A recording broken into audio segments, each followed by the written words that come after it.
Bapak Ibu Saudara yang kekasih dalam Tuhan, kembali jumpa dengan saya Pendeta Peter Tauran dalam renungan pagi di Radio Suara Kemenangan.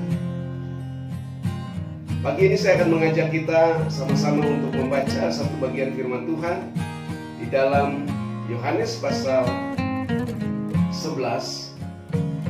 Injil Yohanes pasal 11 ayatnya yang ke-40. Firman Tuhan katakan di sana, jawab Yesus, bukankah sudah kukatakan kepadamu, jika engkau percaya, engkau akan melihat kemuliaan Allah. Bapak Ibu Saudara yang kekasih di dalam Tuhan, di dalam kerajaan Allah, atau di dalam kehidupan kekristenan, unsur yang paling penting yang merupakan esensi bagi kita adalah percaya. Segala sesuatu yang kita hadapi dalam hari-hari hidup kita, apapun masalahnya, itu bukan jadi persoalan bagi kita kalau kita mampu menanggulangi yang namanya kepercayaan. Bapak Ibu Saudara yang kekasih dalam Tuhan, ketika Daud berhadapan dengan Goliat, masalah bagi Daud bukanlah Goliat yang besar, tetapi karena Daud mampu mengatasi kepercayaannya kepada Tuhan, Daud tidak takut, Daud tidak khawatir, Daud tidak bimbang. Makanya Daud dapat menyelesaikan semuanya dengan baik, cuman karena percaya. Bapak Ibu Saudara yang kekasih dalam Tuhan, masalah yang kita hadapi, masalah kebutuhan, masalah pencukupan, masalah studi pendidikan, apa saja, itu bukan menjadi persoalan bagi kita kalau kita mampu mengatasi, mampu menghandle yang namanya kepercayaan. Tapi hari-hari ini banyak orang bingung dalam hidup. Bahkan tidak sedikit statement juga bisa dikeluarkan. Kami percaya, tetapi tolong kami yang tidak percaya ini.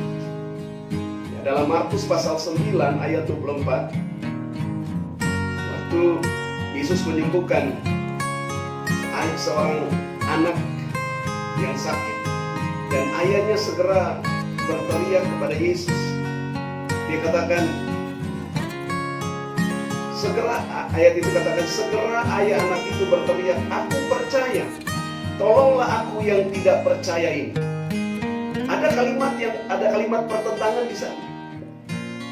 Dia berkata, aku percaya, tapi tolong aku yang tidak percaya ini. Ini seringkali terjadi dalam kehidupan kita. Tidak sedikit kita sebagai orang yang mengaku sebagai orang percaya, identitas atau status kita sebagai orang beriman, tetapi kita masih meragukan segala sesuatu. Kalau kita katakan sini, jika kamu percaya, maka kamu akan melihat kemuliaan Tuhan. Bapak Ibu ya Saudara yang kekasih dalam Tuhan, kemuliaan Tuhan itu bukan tampak suatu wajahnya yang penuh dengan cahaya kemuliaan yang membuat kita tidak bisa memandang Tuhan begitu hebat. Tapi sebetulnya yang disebut dengan kemuliaan Tuhan, ya ada beberapa unsur di dalamnya. Salah satu adalah kebaikan Tuhan, goodness. Bapak Ibu Saudara yang kekasih, sekali lagi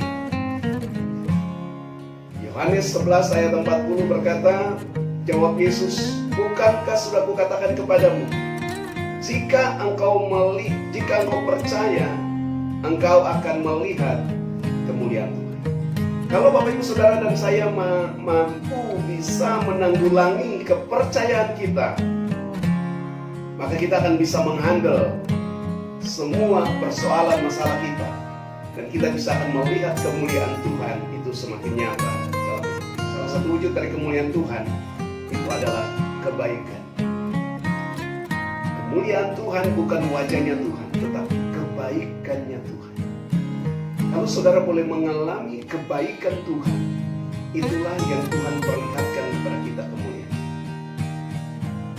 Mazmur 23 ayat 6 berkata, kebajikan dan kemurahan belaka akan mengikuti aku seumur hidupku, dan aku akan diam dalam rumah Tuhan sepanjang masa.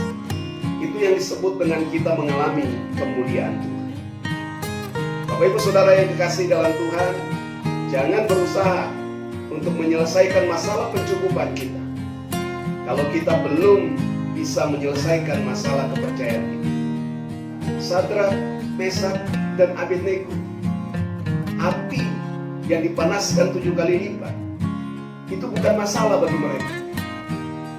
Karena mereka sudah mampu menanggulangi kepercayaan mereka pada Tuhan.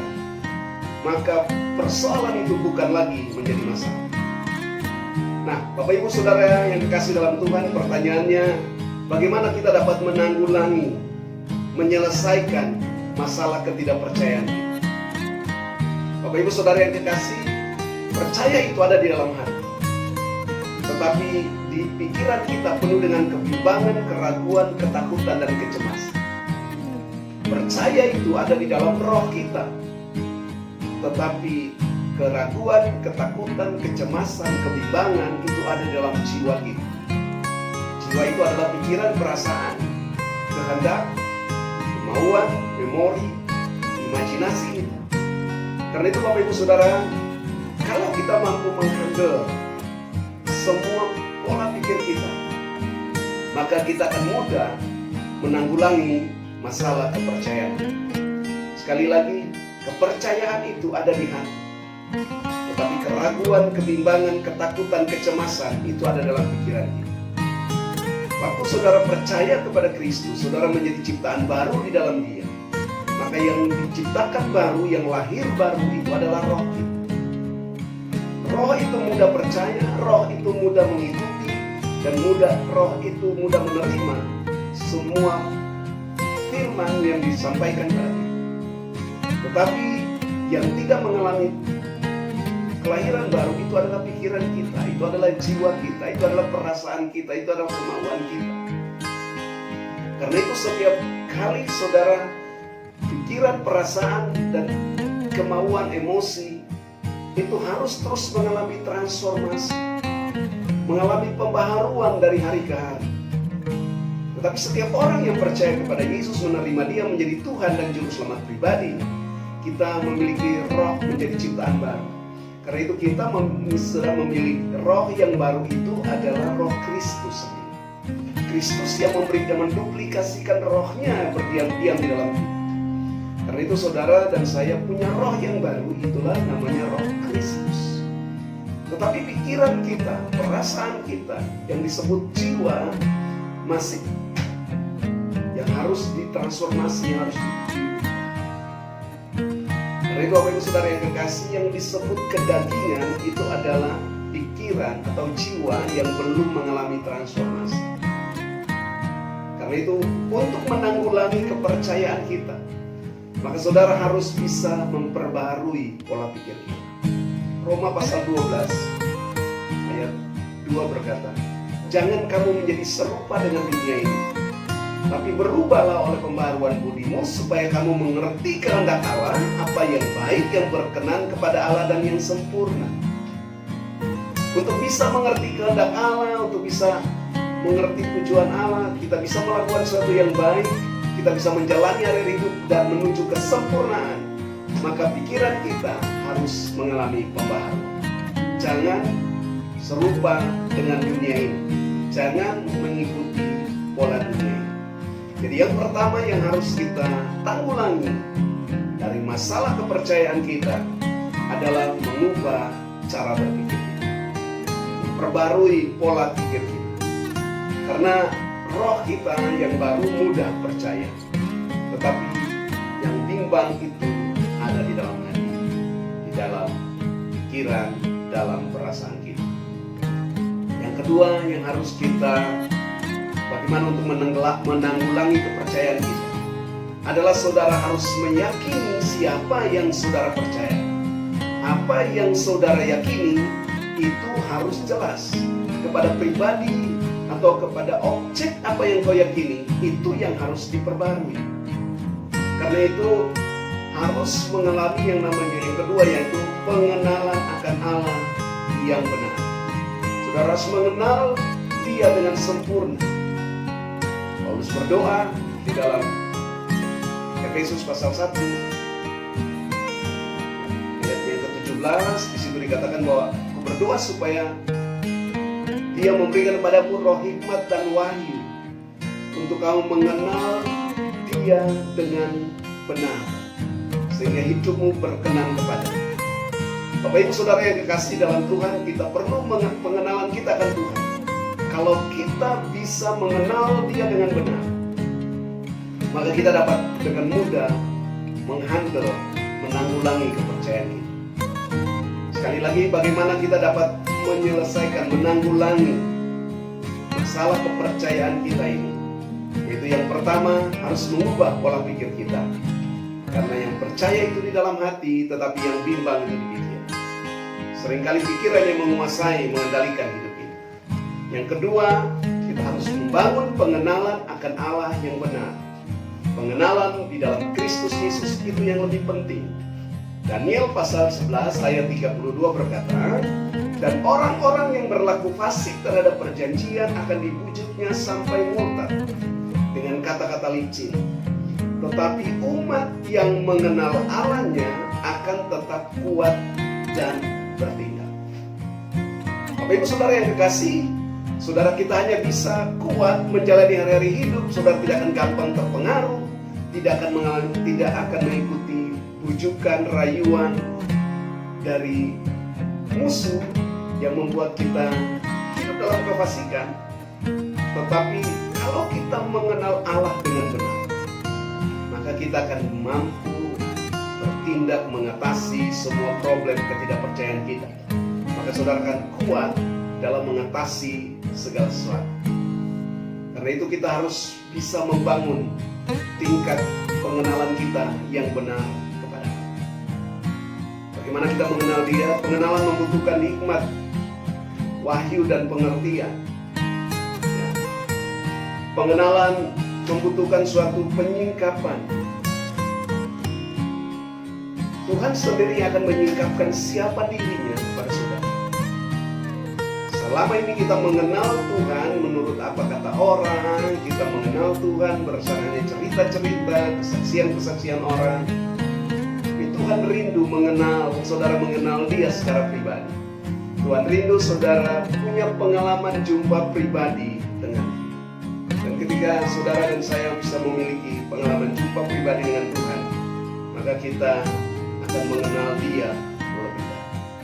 Kita harus mengenal Dia sebagai Allah yang berdaulat. Kita harus mengenal Dia sebagai Allah yang merancang hidup kita dari awal sampai akhir. Dalam Mazmur 139, Tuhan berkata Dia yang menulis semua kehidupan kita, menulis kita dalam kandungan ibu kita, menulis semuanya dalam kitabnya hari-hari sebelum semuanya itu ada. Jadi Tuhan itu sudah merancang seluruh hidup kita dari awal sampai akhir. Kalau saudara mengenal Dia, bahwa Dia adalah Allah yang merancang seluruh hidup kita, maka tidak ada satu hari pun yang saudara jalani, sekalipun mungkin hari itu adalah hari yang tidak menyenangkan buat saudara. Ketahuilah bahwa semuanya sudah dalam desain.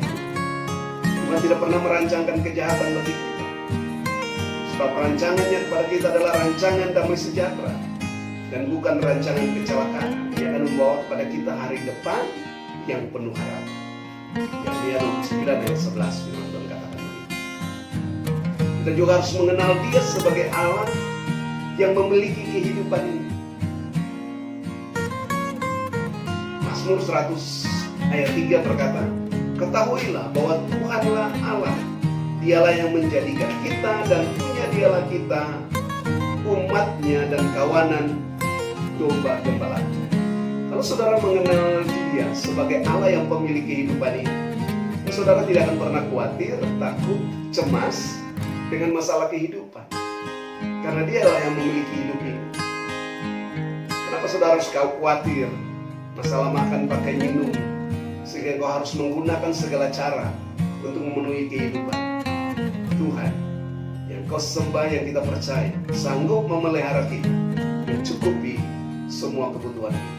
Bagian kita hanya melaksanakan, mengerjakan apa yang Tuhan percayakan, untuk menentukan berkat itu dari Tuhan.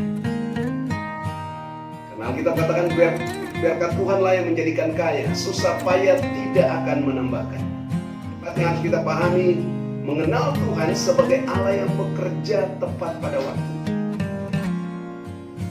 Bapak Ibu Saudara yang kekasih dalam Tuhan, Tuhan selalu bekerja sesuai dengan waktu. Karena itu kalau kita mengenal Tuhan, bahwa Dia adalah Allah yang bekerja sesuai waktu, maka saudara tidak akan pernah khawatir, takut, cemas, bimbang. Saudara bisa menanggulangi kepercayaan saudara dengan benar. Yang berikut, kita mengenal Tuhan sebagai Allah yang berdiam bukan saja di surga, tapi Dia juga berdiam di tengah-tengah umat. Bahkan lebih dahsyat lagi, Dia tinggal di dalam kita. Yang ketiga, bagaimana kita menanggulangi kepercayaan kita? Kalau saudara tidak mempercayai dusta. Firman Tuhan berkata dalam Mazmur 1 ayat 1, berbagai orang yang tidak berjalan menurut nasihat orang fasik, yang tidak berdiri jalan orang berdosa, dan yang tidak duduk dalam kumpulan pencuri. Hindari pertemanan yang tidak menyuarakan kebenaran. Hindari pertemanan yang hanya cuma menyebar dusta, gosip, dan segala sesuatu tidak baik. Saudara tidak akan bisa menanggulangi kepercayaanmu dengan benar kalau engkau suka mendengar dusta. Yang keempat, bagaimana kita bisa menanggulangi kepercayaan kita kalau kita tidak memiliki pikiran yang ganda, double minded. Pikiran kita seringkali gampang diombang-ambingkan. Pikiran kita sering terbagi dua, pikiran yang bercabang. Yakobus pasal 1 ayat 6, Firman Tuhan katakan, hendaklah ia memintanya dalam iman, dan sama sekali jangan bimbang. Sebab orang yang bimbang sama dengan gelombang laut yang diombang-ambingkan kian kemari oleh angin. Orang yang demikian jangan mengira bahwa ia akan menerima sesuatu dari Tuhan. Sebab orang yang mendua hati tidak akan tenang dalam. Orang yang mendua hati tidak akan tenang dalam. Ini yang disebut pikiran yang double minded. Bapak Ibu Saudara yang kekasih, kalau kita mampu menanggulangi hal ini, 4 hal ini, kalau kita bisa menanggulanginya, maka saya percaya bahwa saudara bisa berkemenangan, mudah mempercayai apa yang sedang Tuhan kerjakan dalam hidup kita hari ini. Kalau kita percaya, maka kita akan bisa melihat kemuliaan Tuhan. Persoalannya bukan di setiap masalah yang kita hadapi, tapi persoalannya adalah ketika kita mampu mengatasi masalah kepercayaan kita, maka kita akan bisa hidup dalam kemenangan. Kiranya firman Tuhan yang kita dengar pagi ini bisa memberikan kita kekuatan untuk terus bisa berkemenangan dalam hari-hari hidup kita. Saya percaya waktu saudara mendengar ini, saudara akan terus membangun keyakinan yang kokoh di dalam Tuhan. Kiranya Tuhan Yesus memberkati kita.